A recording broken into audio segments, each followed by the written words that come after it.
Fanny, may kuda at nang-iintriga. Paulo, wala nga bang suporta kay Kimi noong Chinese New Year?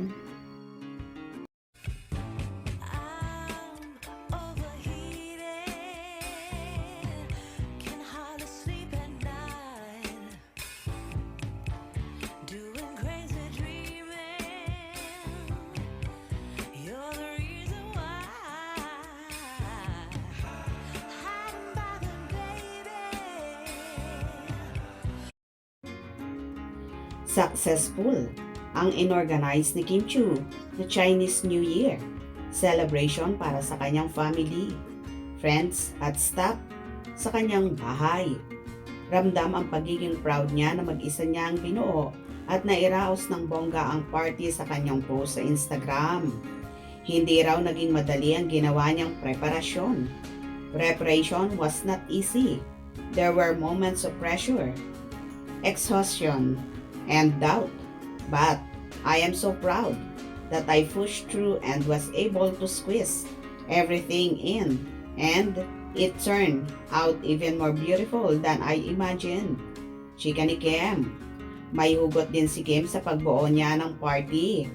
This is my reminder for the year. Nothing is impossible when you put your heart, your faith, and the work into it. When you show up fully, trust the process and keep going despite the challenges. Everything eventually falls into place.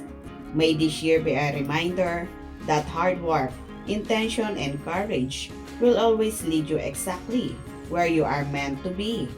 Hashtag 2026. Lahat ni Kim. Kaya lang tila nakukulangan ang mga netizens sa pa-Chinese New Year ni Kim. Walay daw kasi ang leading man niya sa The Alibay, ang buong katotohanan na si Paolo Abilino. Spotted kasi ang ilang celebrity friends ni Kim sa mga larawan at video na nakapost sa kanyang Instagram. Pero nabitin ang mga fanay, especially ang Kim Pao, dahil hindi nila nakita si Paolo sa mga nakapost. Say ng mga marites, wala yata si Pao. Bakit wala ang jowa Kimi? May nagtanggol naman agad na netizen kay Paolo Abilino. Minsan, di naman yan napupunta sa special event ni Kim. Walang support. Buti na lang may mga tunay na kaibigan si Kimi para i-celebrate ang kanyang event. Yun naman pala. O diba kaloka?